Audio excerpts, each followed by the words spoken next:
paz do Senhor, estamos retornando mais uma vez e agora estamos indo para a lição de número 11, né? Já estamos chegando já no quase o final da nossa matéria e a lição de número 11 do nosso manual, ela tem por título Aplicando o Evangelho, e é uma análise que nós vamos estar fazendo do capítulo 12, todo o capítulo 12 até o capítulo 15, versículo de número 7, né? E vamos estar analisando aqui algumas questões sobre a aplicação do Evangelho, né? O Evangelho numa parte mais prática, né? A vida cristã, como ela deve ser vivida por aquele que aceitou Jesus como o seu Senhor e Salvador, tá? Então nós vamos analisar nesse quadro aqui. Vocês vão perceber a semelhança entre as exortações de Paulo e os ensinamentos de Cristo. Quando nós pegamos lá o que Jesus disse, Lucas 6:28, bendizei aos que vos maldizem, orai pelos que caluniam. Romanos 12:14, abençoai os que vos perseguem, abençoai e não amaldiçoeis. Já 6:27 de Lucas, digo-vos, porém, a vós outros que me ouvis, amai os vossos inimigos e fazei o bem a quem vos odeia. 12:20 de Romanos, pelo contrário, se o teu inimigo estiver fome, dá-lhe de comer, se tiver sede, dá-lhe de beber, porque fazendo isto, amontoarás brasas vivas sobre a cabeça. Por último, nós temos lá o dito de Cristo em Mateus 7:12, tudo quanto, pois, quereis que os homens vos façam, fazei vós também a eles, porque esta é a lei e os profetas. 13:9 de Romanos, e qualquer outro mandamento, todos se resumem neste preceito: ame o seu próximo como a ti mesmo. Como a ti mesmo. Então nós vamos perceber que dentro desta visão, ele vai apresentar aqui algumas questões interessantes, tá? A lição ela vai desenvolver dentro desse esboço aqui. Então, vivendo a vida cristã, primeiramente com relação a Deus, tá? É uma análise dos versículos 1 e 2 do capítulo 12, e depois com relação aos outros crentes, de 12, 13 até 16, depois com relação ao nosso caráter, que vai de 9 a 16, e por último, com relação aos inimigos. É por isso que nós fizemos aquela análise dos ditos de Jesus com o dizer ou a argumentação do apóstolo Paulo. Tá? Então, quando pega em primeira instância aqui a nossa vida em relação a Deus, nós precisamos analisar algumas questões aqui. Está implícito primeiro aqui a nossa individualidade. Aqui está a fórmula da conduta de quem realmente quer que a sua vida resulte à semelhança de Cristo. Vocês viram lá que no final do capítulo 8, né, no capítulo 8 e o versículo 28 ou 29, diz assim: pois aquele que de antemão conheceu também os predestinou para serem conformes à imagem de seu filho. Tá? Então, para nós nos tornar semelhantes a Cristo ou à imagem de Cristo, vai implicar como esse relacionamento com Deus está sendo desenvolvido à vista da santificação proposta no capítulo 8. Tá? E essa vida tem que ser desenvolvida de acordo com a lei do Espírito de vida, que rompeu com a lei do pecado e da morte e com a velha natureza. Tá? Então, a partir deste momento, o que Paulo ele pede, o rogo do apóstolo Paulo, é exatamente este: rogo-vos, pois, irmãos, pelas misericórdias de Deus, ao destaque, que apresenteis os vossos corpos por sacrifício vivo, santo e agradável a Deus, que é o vosso culto racional. Outro destaque: não vos conformeis com este século, mas, outro destaque, mas transformai-vos pela renovação da vossa mente, para que experimenteis qual seja a boa, agradável e perfeita vontade de Deus. Tá? Então, você tem aqui três ações. A primeira é apresentar-se a Deus. A segunda, o esforço de não conformar com o mundo. E a terceira, transformar a mente. Tá? Vejam só as referências no apresentar a Deus. Nós podemos fazer uma análise com Romanos 6:13, que é: oferecei-vos a Deus como ressurretos dentre os mortos, e os vossos membros como instrumento de justiça. E o não conformar com o mundo, Romanos 6:13, não reine, portanto, o pecado em vosso corpo mortal, de maneira que obedeçais às suas paixões.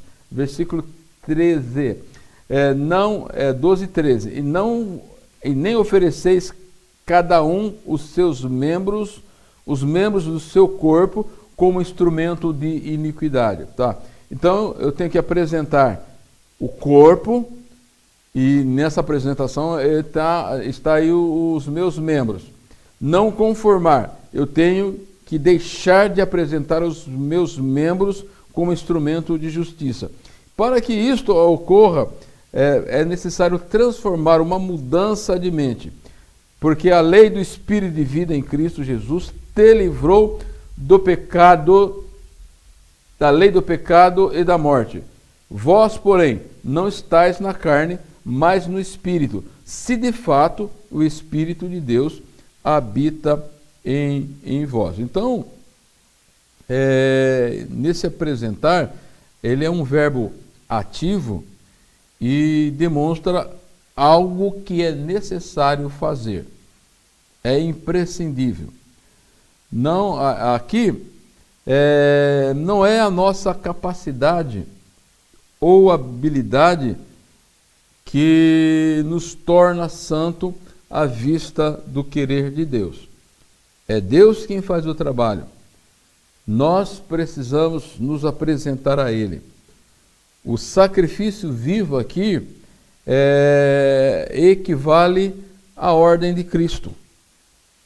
Tome a sua cruz diariamente e siga-me.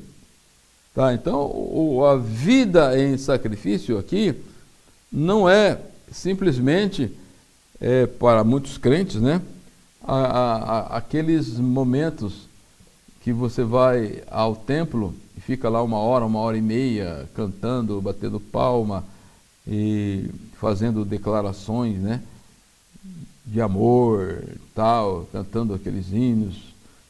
Não, e muitas vezes nem isso pressupõe que você está oferecendo-se a Deus. Às vezes é um culto vazio, um culto ao ego, e culto a outras coisas e menos a Deus, tá? Então, mas a vida de culto aqui, tá? É o tomar a sua cruz diariamente, porque quando eu tomo a cruz diariamente, duas ações ocorrem, tá? Eu ofereço a Deus como um ressurreto dentre os mortos, que eu tenho uma nova vida agora, e bem como os meus membros estão a Deus, e consequentemente eu deixo de apresentar os meus membros como instrumento de iniquidade ao pecado. Então eu preciso ter bem esta visão bem acentuada em nossas vidas, para que nós não venhamos a tropeçar ou a cair na fé. Então ele vai dizer assim: somente se apresenta a Deus tendo em conta o estado da nossa mente. Tá? Se eu não tiver uma mente transformada, tá? Aquilo que eu estou oferecendo, ele pode ser incoerente com aquilo que Deus quer receber da minha parte. Quando nós lemos lá Malaquias, quando Deus ele faz uma exortação à nação de Israel, dizendo que eles levavam pão velho, pão bolorento, animal cego, animal manco, animal doente, para os serviços de sacrifício. Daí ele diz assim: leva isso aos vossos príncipes para ver se eles vão receber, né? E daí ele diz: se eu sou Deus, aonde está esse reconhecimento? Se eu sou pai, onde está a minha honra? Tá? Então, existem muitas pessoas que têm dificuldades de adorar a Deus, porque ela não tem uma compreensão exata das tratativas doutrinárias que o apóstolo Paulo ele trata até o capítulo 8. Se eu não tenho uma noção exata do que é a regeneração, a justificação, como se deu a propiciação dos meus pecados e como a santificação ela deve se envolver, e como a vontade de Deus, Cristo e o Espírito Santo, ele atua em nossas vidas, nós vamos ter dificuldade de apresentar a Deus um culto correto. Nós vamos ter a dificuldade de apresentar a Deus um culto correto. Então a palavra apresentar diz, é algo que é necessário, tá? Então é Deus que faz o trabalho, como eu disse, e nós precisamos nos apresentar. Então, somente vai se apresentar a Deus tendo em conta o estado da nossa mente. Como devo me apresentar?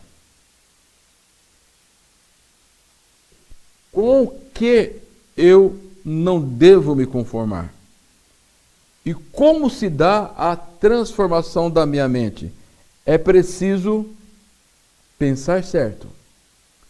É preciso ter sentimento certo. É preciso ter vontades certas. Então vejam só, dentro dessa visão aqui, nós temos que oferecer sacrifício a Deus. E o sacrifício que eu vou oferecer a Deus, Paulo, ele diz que ele deve ser santo e agradável. Santo e agradável. Ou separado exclusivamente para Deus. E quando eu for oferecer, ele tem que ser de tal forma que Deus se agrade. Tá? Então vejam só, é um sacrifício, o sacrifício é vivo, a ideia aqui é a dedicação do nosso próprio ser. Não tem como dedicar o corpo sem estar incluso espírito e a alma. Nós somos um ser integral. O ser humano, ele é integrado de corpo, alma e espírito, ou espírito, alma e corpo. Não tem como separar. Tá? Santo descreve a natureza de Deus, em decorrência, tudo o que sacrificamos pressupõe que nós santificamos a Deus, que nós dedicamos a Deus, e deve ser dele de forma exclusiva. A exclusividade da nossa vida, do nosso ser, é dele. E deve ser o quê? Agradável, tá? Então, o sacrifício é vivo, é santo e agradável. O agradável tem a ver com o fundamento, ou está fundamentado as ofertas queimadas com um aroma agradável. Quando nós lemos lá Levíticos 1, 9, 13 e 17, nós temos essa ideia. Então vamos fazer essas duas leituras que eu coloquei aqui, em Gênesis também, para nós termos esta visão correta aqui. Então vamos lá para o Levíticos, capítulo 1, versículos de número 9. Veja o que ele diz aqui. 9. As vísceras e as pernas serão lavadas com água, e o sacerdote queimará tudo isto no altar. É um holocausto, oferta preparada no fogo, de aroma agradável ao Senhor. E vocês sabem que essas especiarias que davam esse aroma agradável, esse cheiro suave, tinha uma maneira exclusiva deles se prepararem. Lá no livro de Êxodo, tinha os perfumistas, que eles tinham as quantidades certas, as quantidades exatas que eles se preparavam, tá? E aí diz assim que era exclusivamente para o serviço do tabernáculo.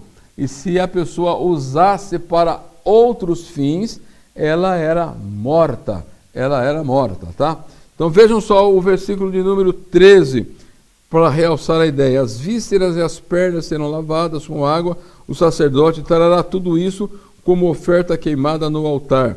É um holocausto, oferta preparada com fogo, de aroma agradável ao Senhor. Ou seja, é exatamente dentro dessas propriedades que o Deus aceitaria. A forma com que preparava o holocausto, ele tinha que ser preparado, o animal tinha as características corretas para serem aceito, e na hora do oferecimento tinha que ser misturado com essas especiarias para que subisse esse cheiro agradável, este aroma suave diante de Deus. Então, quando nós lemos Gênesis capítulo 8, eu acho muito interessante, eu adicionei esta referência aí, 8, 20 ao 21, ele diz o seguinte, e esse fato aqui está no primeiro sacrifício que Noé ele ofereceu a Deus após eles terem saído da arca, após o dilúvio, e eles estariam iniciando agora a repovoação da terra. Eles foram alvo da graça de Deus, da misericórdia de Deus, da bondade de Deus.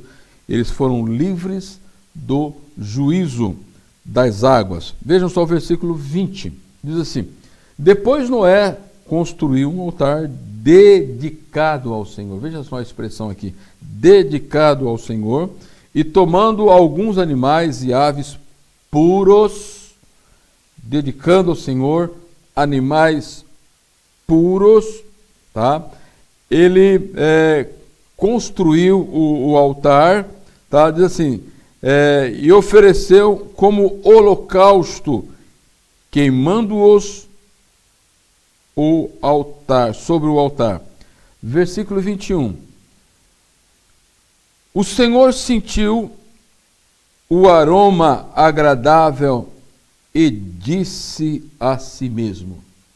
O Senhor sentiu o aroma agradável e disse a si mesmo.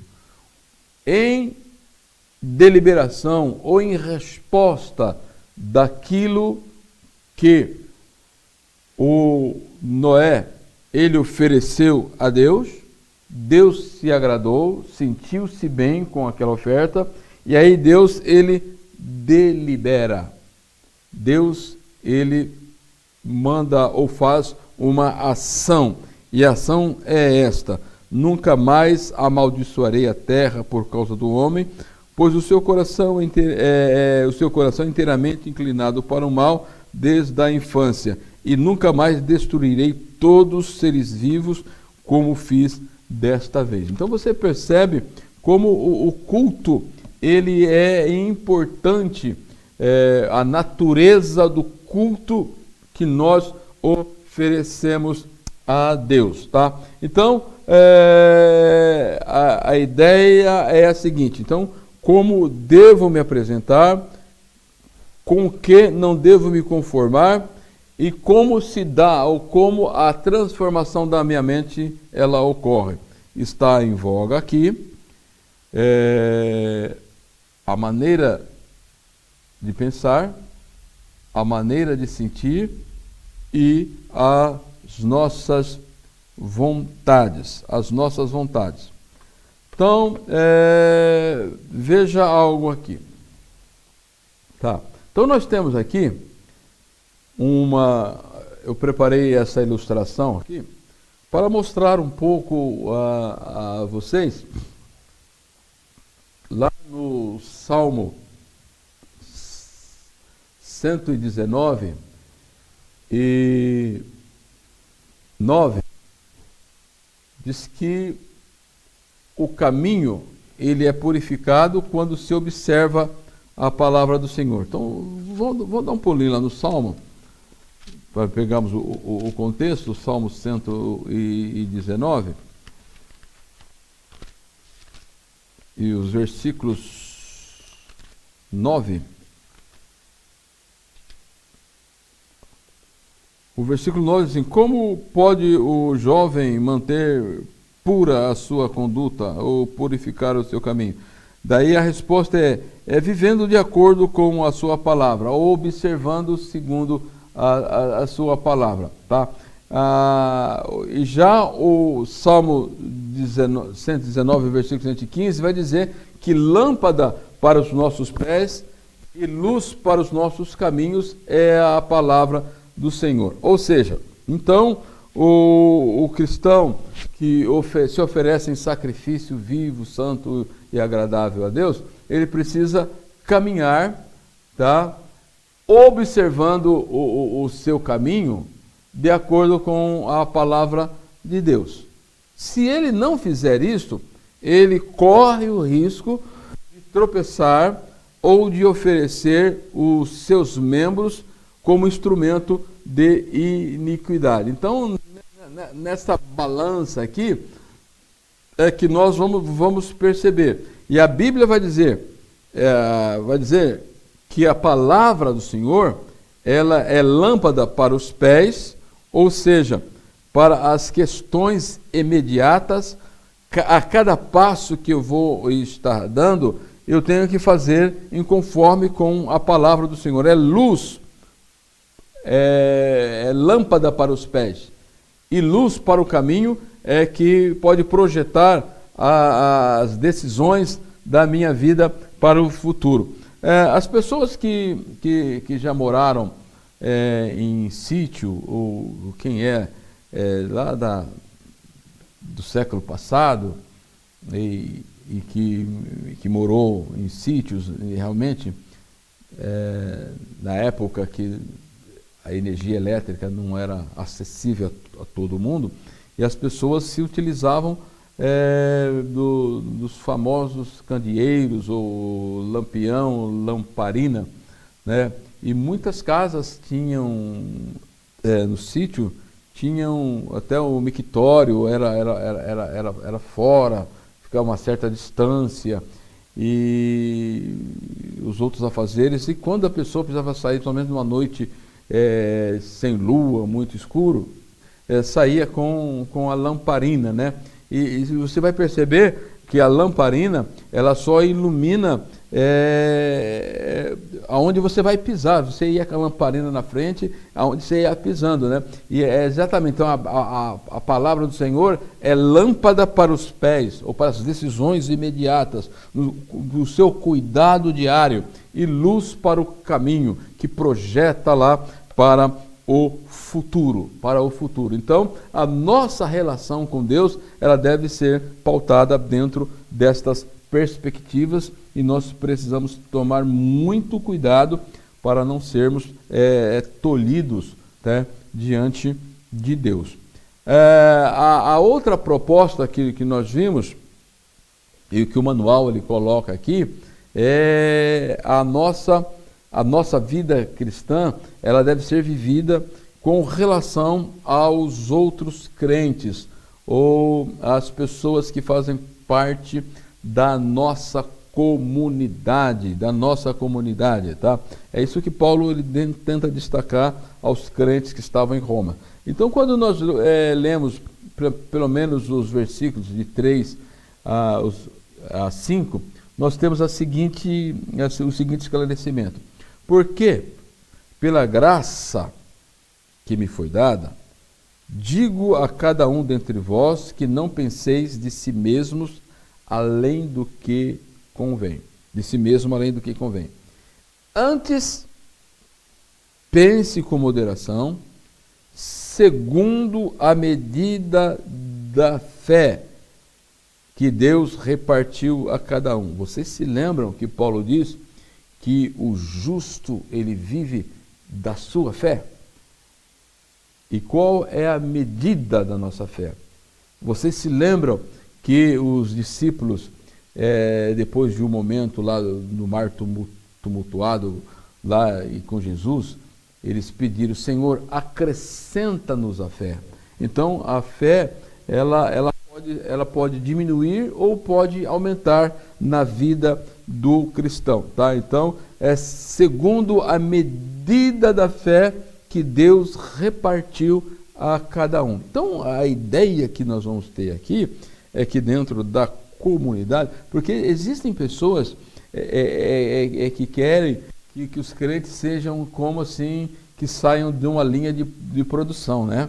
Que todo mundo tenha o mesmo grau de santidade, o mesmo grau de fé, o mesmo grau de esperança, né? E sejam assim todos robotizados, né? Que colocam chips lá, você programa e aí sai tudo santinho, já sai prontinho. Não, tá? Então há um crescimento, há um desenvolvimento. Paulo, na carta aos Filipenses, capítulo 2, diz que a nossa salvação, ela precisa ser desenvolvida com temor e tremor dentro do querer e do efetuar de Deus. Então nós precisamos ter muito cuidado. O versículo 4 do capítulo 2 diz assim: porque assim como um só corpo tem muitos membros, mas nem todos os membros têm a mesma função, assim também nós, conquanto muitos, somos um só corpo em Cristo e membros um dos outros. Então vejam só, dentro desse desdobro, o que é que o apóstolo ele está querendo nos dizer aqui, tá? O que é que ele está querendo nos dizer aqui?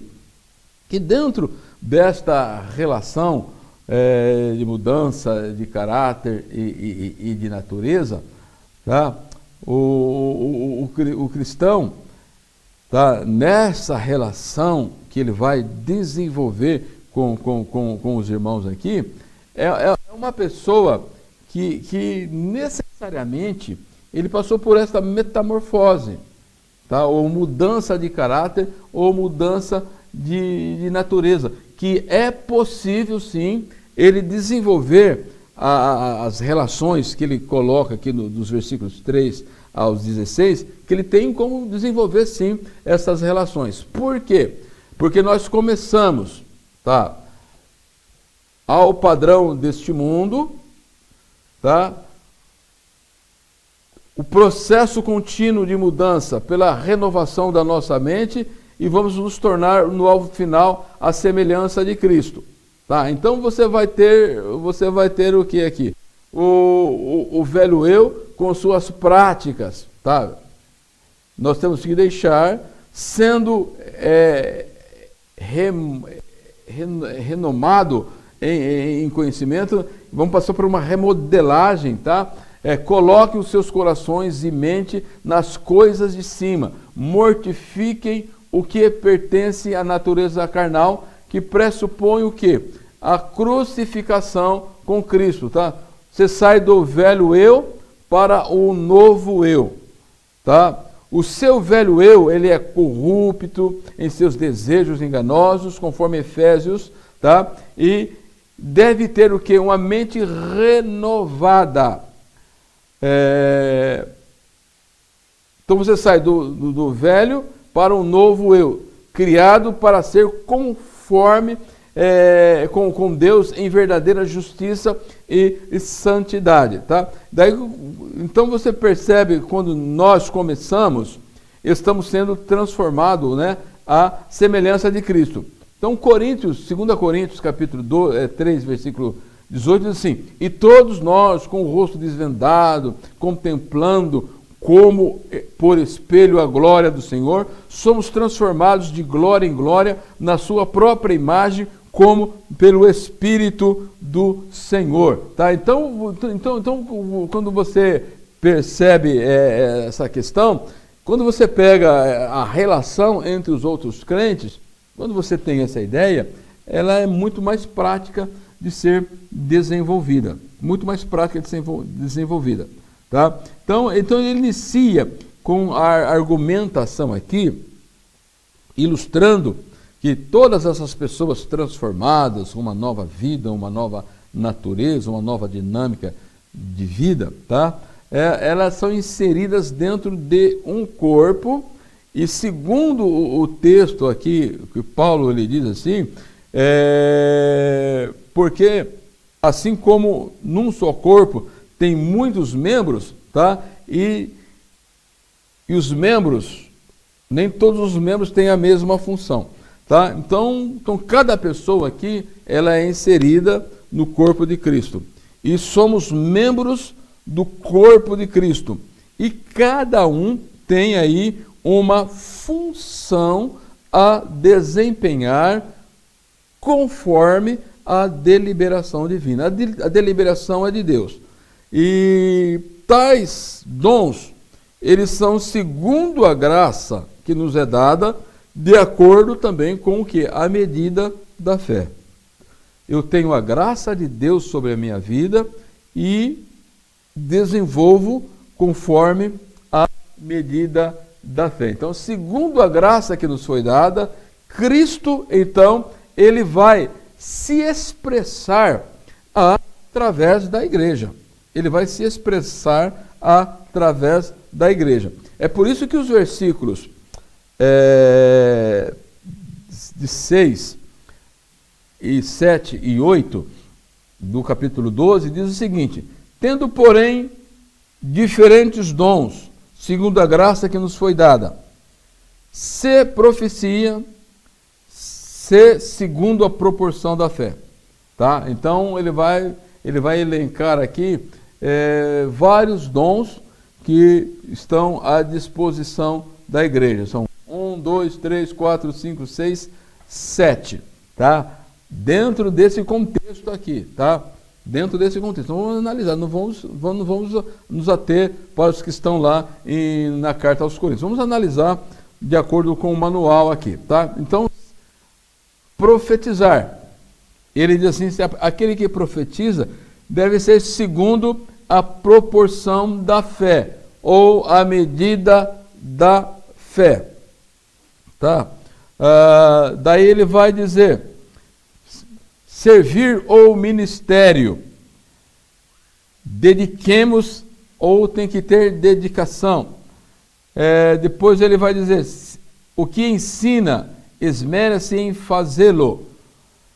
Depois ele vai dizer aqui o que exorta, deve fazer com dedicação, que é o encorajar, o dar contribuição, tá? Deve fazer também aí com liberalidade, o que preside ou liderança com diligência, o que exerce misericórdia, ele deve fazer com alegria. Mas se nós formos pensar o cristão como um todo, tudo que ele faz, o cristão como um todo, ele deve fazer de acordo com a medida da fé, com dedicação, com esmero,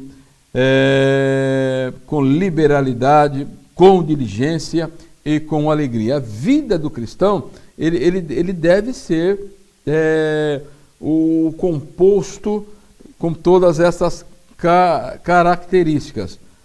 Não é só aquele que profetiza, tem que ser com a medida da fé. Tudo que nós fazemos é pela fé. A nossa vida, a vida do cristão, ela é movida pela fé. Nós não podemos nos esquecer desta realidade. Então vocês vão perceber que a finalidade dos dons é edificar a sua igreja e propagar ou estender o reino de Deus sobre a terra. Então daí você vai ter algumas razões pelas quais então os dons são franqueados mediante a igreja. Tá, então é segundo a medida da fé, segundo a graça que nos foi dada, e a distribuição é de Deus segundo os méritos de Cristo e pela coordenação do Espírito Santo,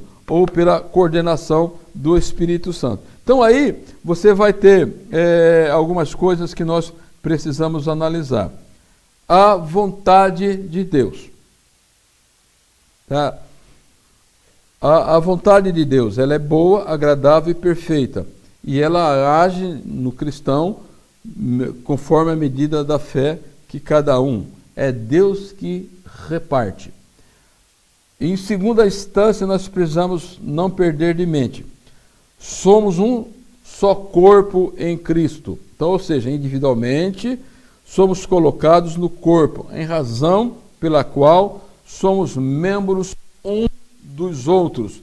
Não tem como pensar em crentes desassociados do corpo de Cristo, ou seja, daqueles crentes que dizem que eles não precisam da igreja, que ele individualmente é a igreja. Não, eu sou a igreja. Não, você é parte, você é membro, você foi inserido dentro da igreja, e a igreja, na visão de Cristo, ela tem as suas prerrogativas, os seus objetivos ou finalidades, e ela precisa cumprir. E você é parte disto quando você analisa todas essas prerrogativas aqui, pelo menos essas 7 que estão aqui, e muitas outras ainda que nós temos, que Paulo coloca dentro da sua teologia prática da igreja e assim por diante, tá? Então, você tem a vontade de Deus, que é boa, perfeita e agradável. Somos membros do corpo de Cristo, distribuídos como Ele o quer, tá? E a distribuição desses dons aqui, tá? É pelo Espírito Santo.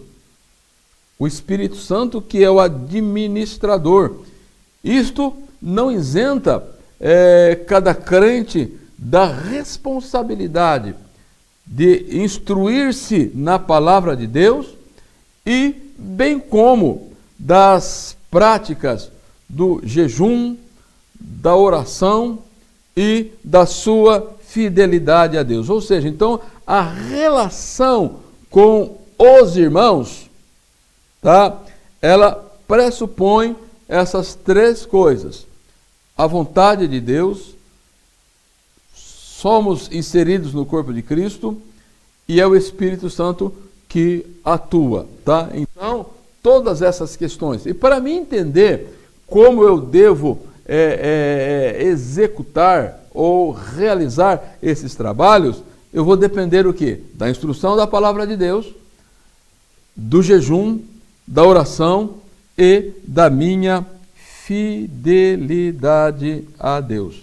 Da minha fidelidade a Deus. O que você queria ser quando crescesse? Músico? Programador? Cozinheiro? Cientista? Um teólogo?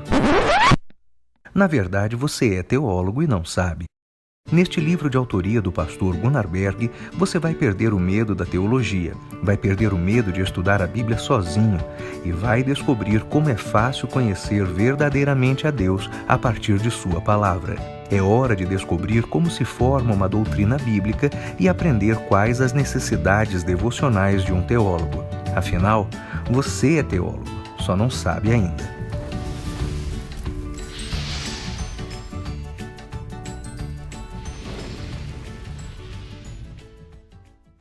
Agora, nós vamos partir para um outro ponto, que é basicamente com relação ao nosso caráter.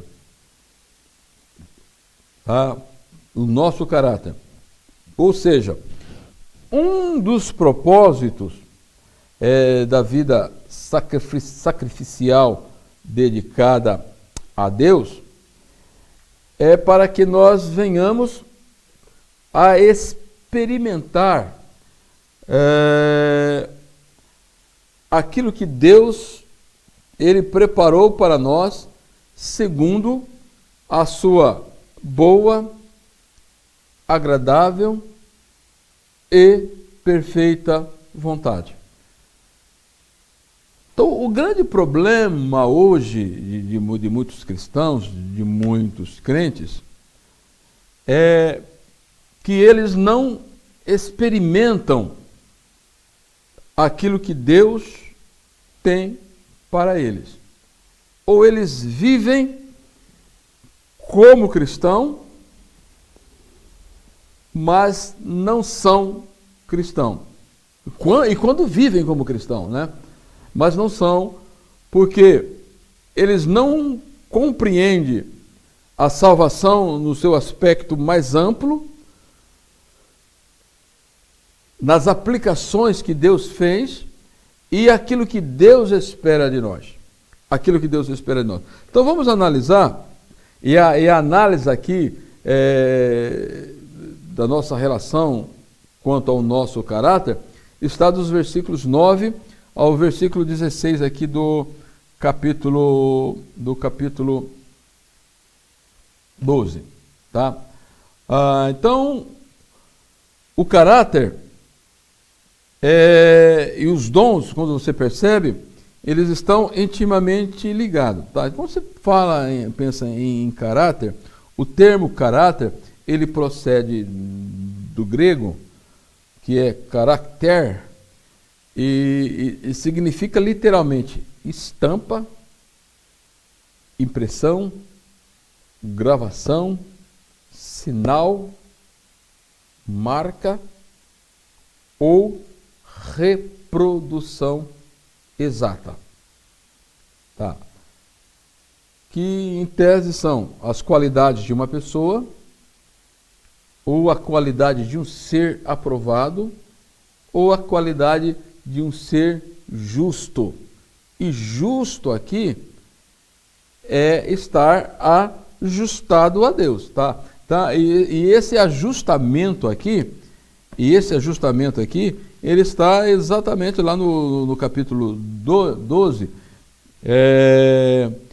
e o versículo 2, que diz assim: não vos amoldem ao padrão do mundo, tá? Senão, se a exortação aqui é não se amoldar ao padrão do mundo, nós devemos nos amoldar ou nos ajustar na forma ou no padrão estabelecido por Deus. Por isso que Jesus ele disse aos seus discípulos, dizendo, se a vossa justiça não exceder a dos escribas e fariseus, de maneira nenhuma herdarão o reino dos céus. E como começa esse ajustamento? É pelo novo nascimento, pela justificação, pela santificação, tá?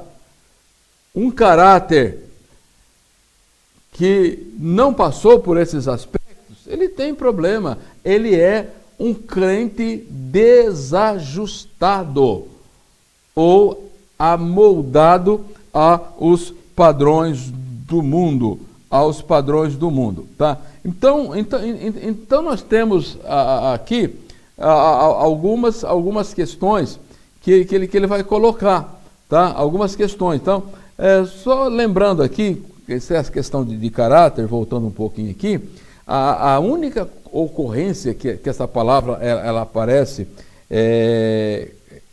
caráter, no seu sentido verbal imediato, ela encontra-se lá em Hebreus, capítulo 1 e versículo 3, né?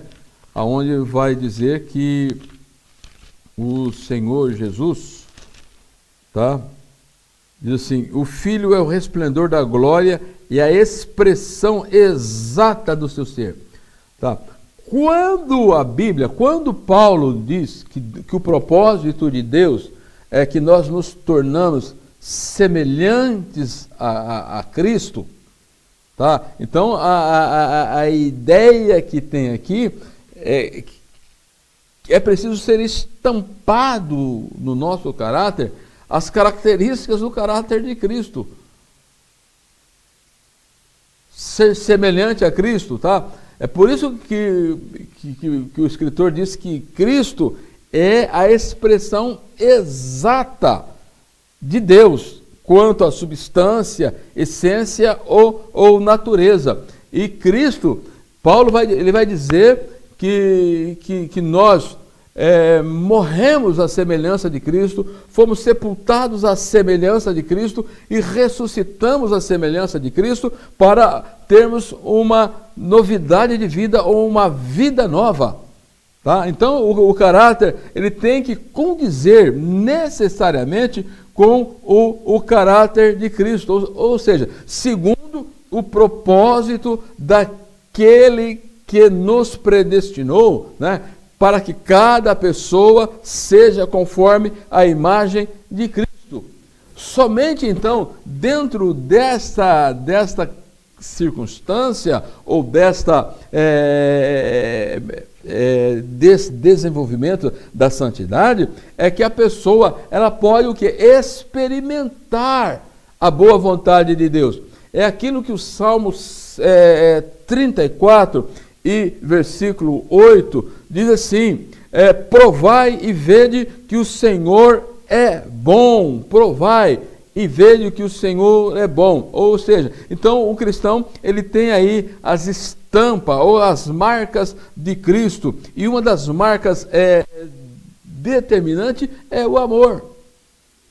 É o amor. Você pega Romanos 5:5, portanto, o amor de Deus está derramado em nosso coração pelo Espírito que foi nos dado.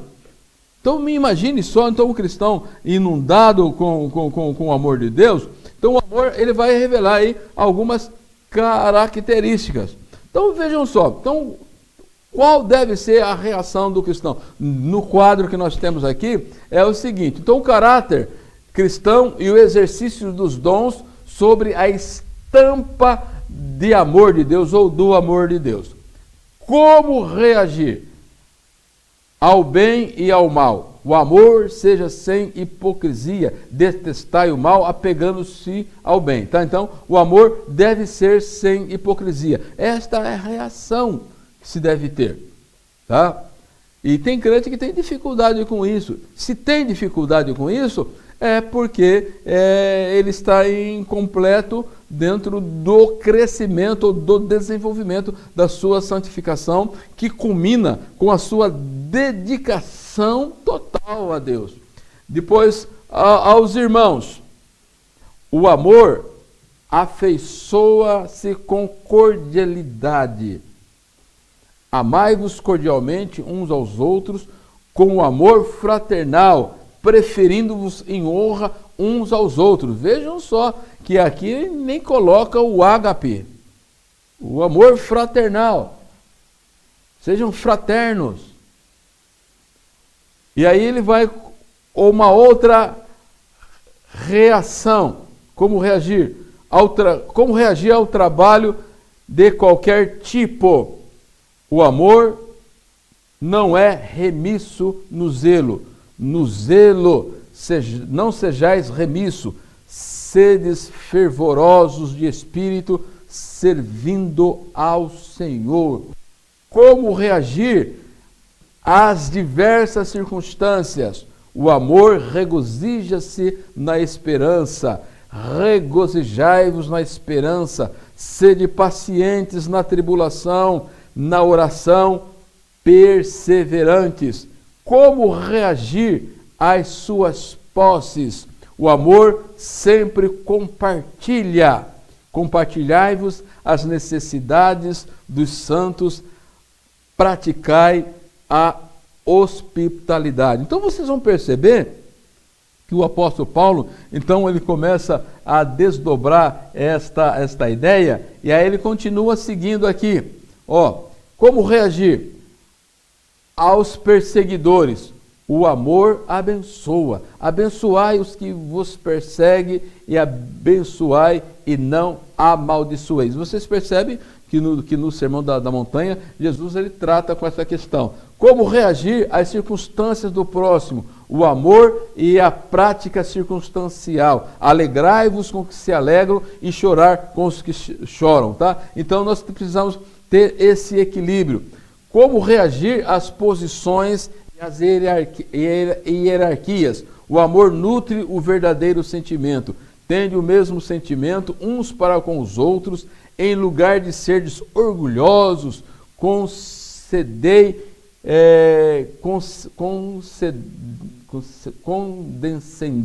com o que é humilde, não sejais sábios aos vossos próprios olhos. A medida da fé, o amor derramado no coração.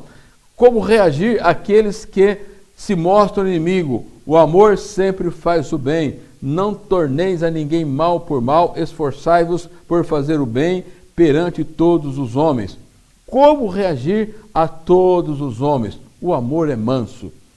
Se possível, quando depender de vós, tende paz com todos os homens. Tá? Então você percebe aqui que o apóstolo Paulo ele apresenta aqui pelo menos 10 questões que o cristão ele precisa tomar cuidado nessas relações para que ele possa ser uma pessoa feliz, uma pessoa tranquila diante daquilo que o Senhor está colocando em sua vida. E depois ele vai trabalhar ainda com a questão do restabelecimento, como a forma como ele restabelece o relacionamento com as autoridades, né? E é um problema crônico que se tem nos dias de hoje, principalmente no país em que nós estamos vivendo, né? E nós precisamos ter muito cuidado com essas questões para que nós possamos ter a conduta correta dentro dessas questões. Então vejam só aqui.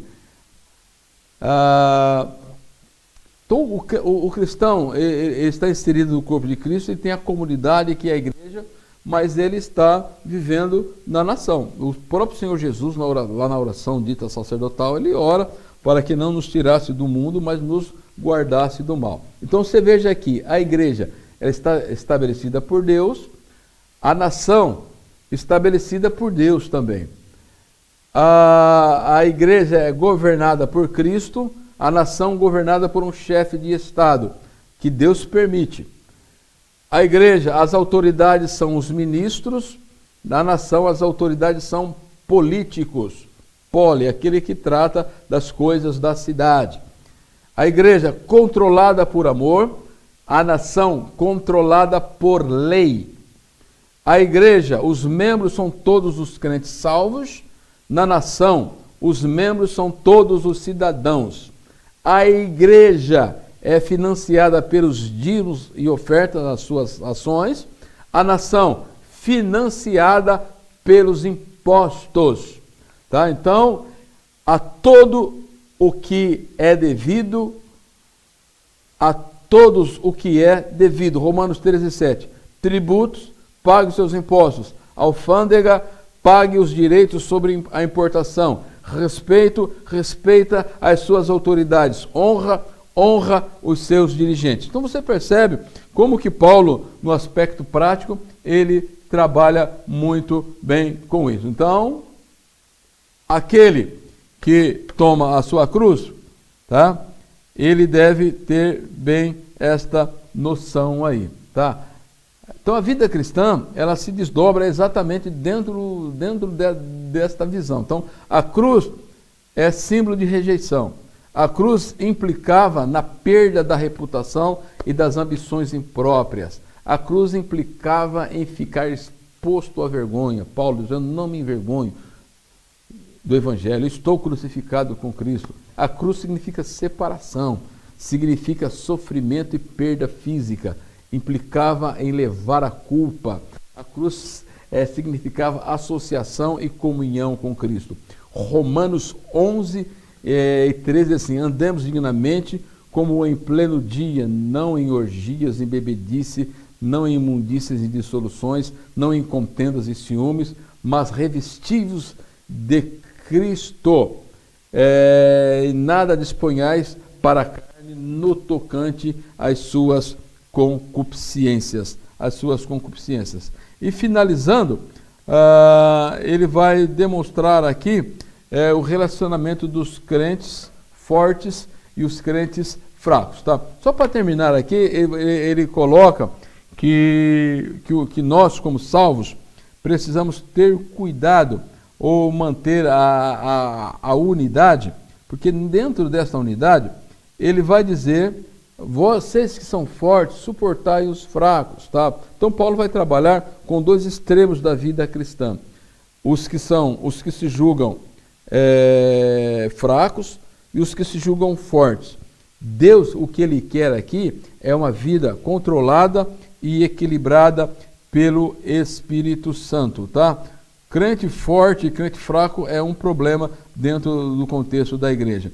A aceitação e edificação mútua é que Deus ele propõe aqui e que nós precisamos, em Cristo Jesus, tomar os cuidados para que isso venha a acontecer. Eu acho muito interessante a forma como ele coloca aqui, que nós precisamos ter cuidado com os servos alheios. Ele diz que nós devemos fazer tudo para a paz e a edificação dos outros. Ele vai dizer aqui que nós não devemos julgar mais nenhum dos outros, mas nós não podemos colocar pedra de tropeço. E ele, o capítulo 15, versículo 2, ele encerra dizendo, portanto, cada um de nós agrade ao próximo no que é bom para a edificação. Tá? Então, que Deus em Cristo nos ajude, que Deus em Cristo nos abençoe. Até a última aula, né? Nós já estamos partindo para o encerramento. Tá? Que Deus em Cristo nos abençoe. Amém.